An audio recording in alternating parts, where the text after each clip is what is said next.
Hello everyone, I am glad that you are with me and you are watching my videos. Today we will talk about present perfect tense.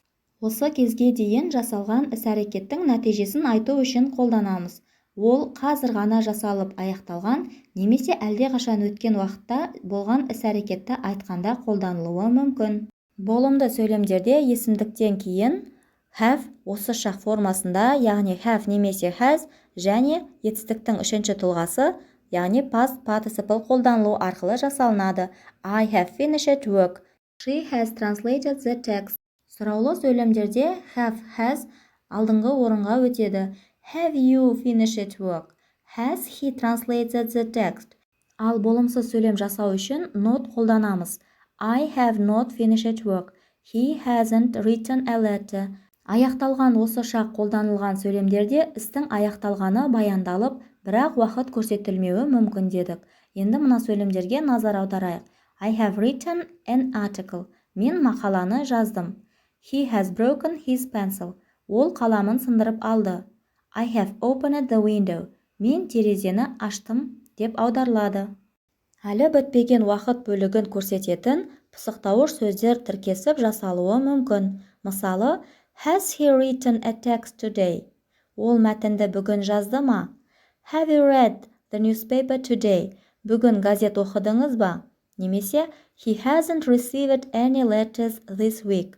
Ол бұл аптада ешқандай хат алмады.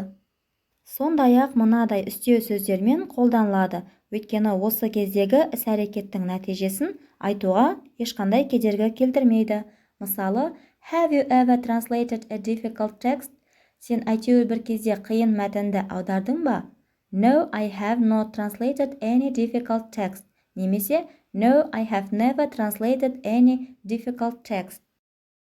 Present perfect шағында қолданылатын үстеу және пысықтау сөздермен танысып жаттап алайық.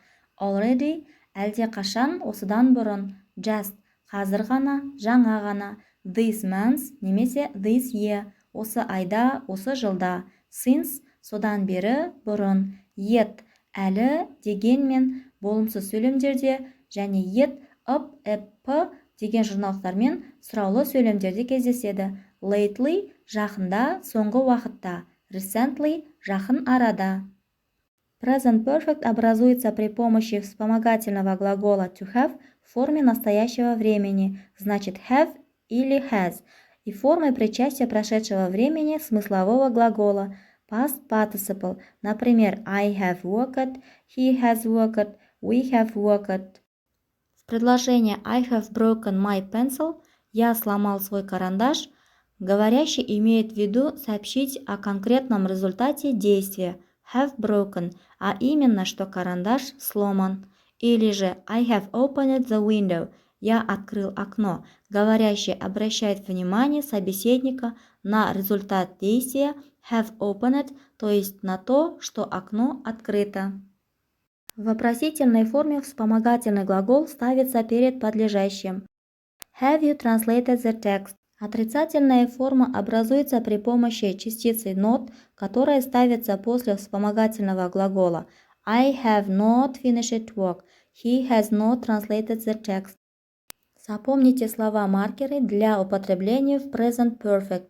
Already, just, this month, this year, since, yet, lately, recently, ever, never. Для закрепления present perfect tense составьте предложение, используя формулу present perfect. Каналға тіркеліп, лайк басып, қолдау көрсетіңіздер. See you next lesson.